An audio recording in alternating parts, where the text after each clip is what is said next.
No início do capitalismo industrial, crianças trabalhavam de 14 até 16 horas por dia, em condições exaustivas e insalubres.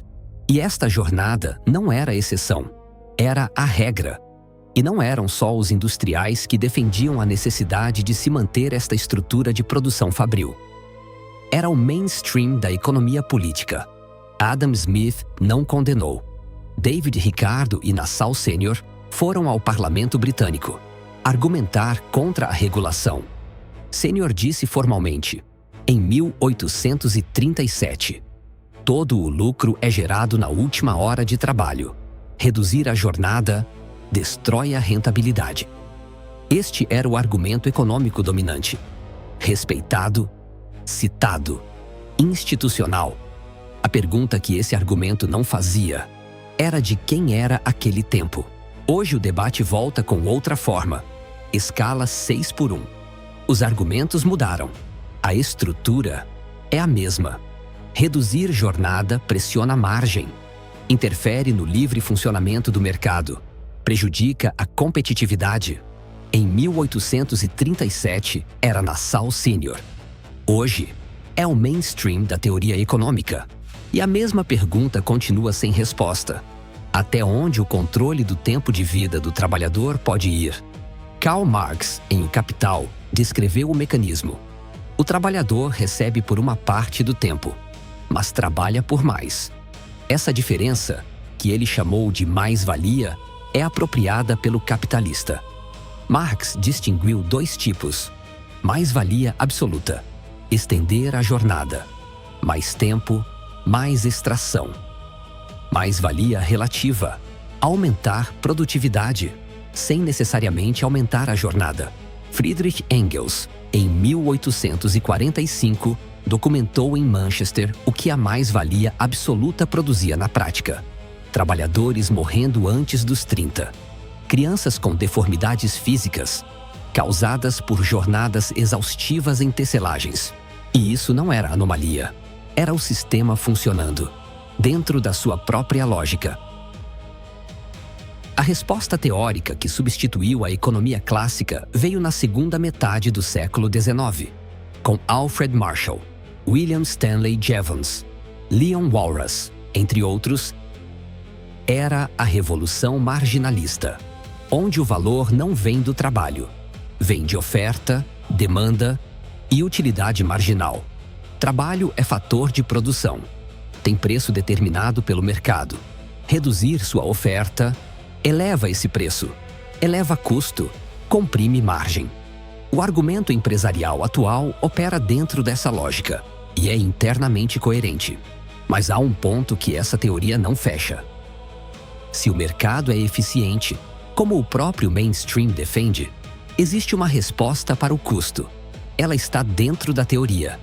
Em 1984, Carl Shapiro e Joseph Stiglitz formalizaram o modelo de salário-eficiência. A tese: trabalhadores em melhores condições produzem mais, erram menos e saem menos da empresa. George Akerlof adicionou: há reciprocidade. O trabalhador tratado bem responde com esforço. E existem exemplos práticos. Islândia, 2015 a 2019. Redução de jornada em escala nacional. Produtividade mantida ou aumentada. Microsoft Japão, 2019. Semana de 4 dias. Produtividade subiu 40%. Então, dentro da própria teoria dominante, a resistência não se sustenta facilmente. E ainda assim, ela continua. E ainda há uma pergunta fundamental que não é respondida. Qual é o limite? Ou seja, quanto tempo é justo ser apropriado? Marx descreve o mecanismo de extração. O marginalismo descreve o preço do fator. Nenhuma das duas teorias diz onde parar, porque essa não é uma pergunta econômica. Esse limite nunca veio da teoria. Ele foi estabelecido por meio de conflito. Em 1833, o Factory Act britânico proibiu o trabalho de crianças abaixo de 9 anos. Não por iniciativa dos industriais, não por recomendação dos economistas. por pressão de reformadores como Robert Owen e Michael Sadler e de movimentos operários organizados. Em 1886, nos Estados Unidos, trabalhadores foram às ruas por uma jornada de 8 horas. Em Chicago, a repressão matou. O episódio ficou conhecido como o Massacre de Haymarket. A jornada de 8 horas não foi uma concessão teórica, foi uma conquista com custo real. Antes disso, na escravidão, o controle do tempo era total. A pessoa era propriedade, sem contrato, sem limite, sem saída. No capitalismo industrial, o controle passa a ser mediado. Há contrato, há salário. Mas John Stuart Mill já via, em 1848. A liberdade de contrato não significa muito quando uma das partes não tem alternativa. São formas diferentes de controle, com graus diferentes de coerção, mas com um problema comum.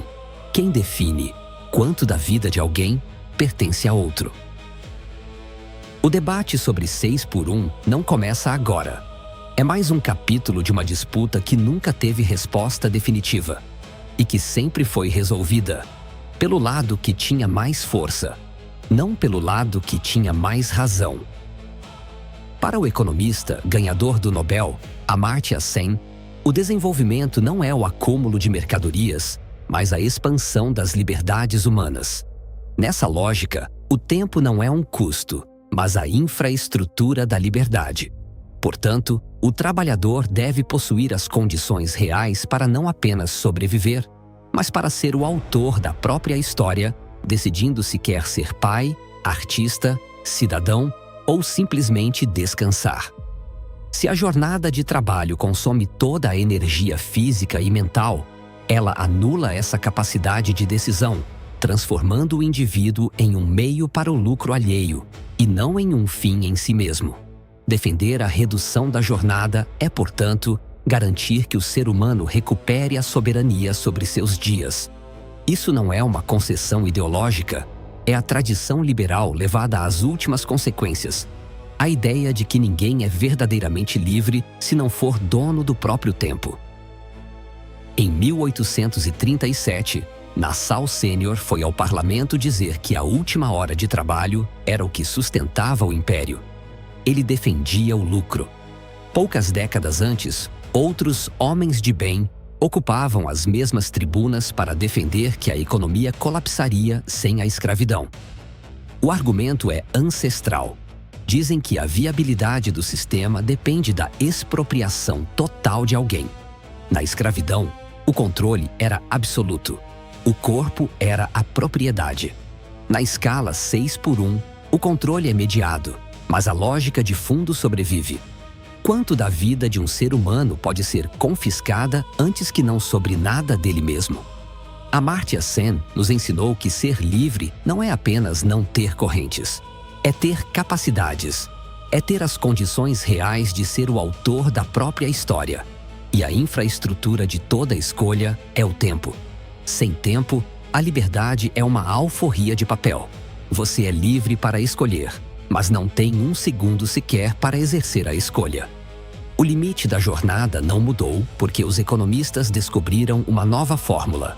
Mudou porque o sequestro do tempo se tornou, como a escravidão, inaceitável. A pergunta sobre o 6x1 não é técnica.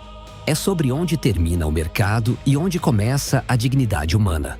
A abolição não foi um evento em 1888. É um processo contínuo de retirar a vida humana da prateleira de mercadorias. Se você não é dono do seu tempo, você não é dono de si mesmo. A luta pela jornada é a luta para que o relógio deixe de ser uma corrente. Porque o lucro não pode ser o senhor do seu destino. O tempo é o território da sua liberdade.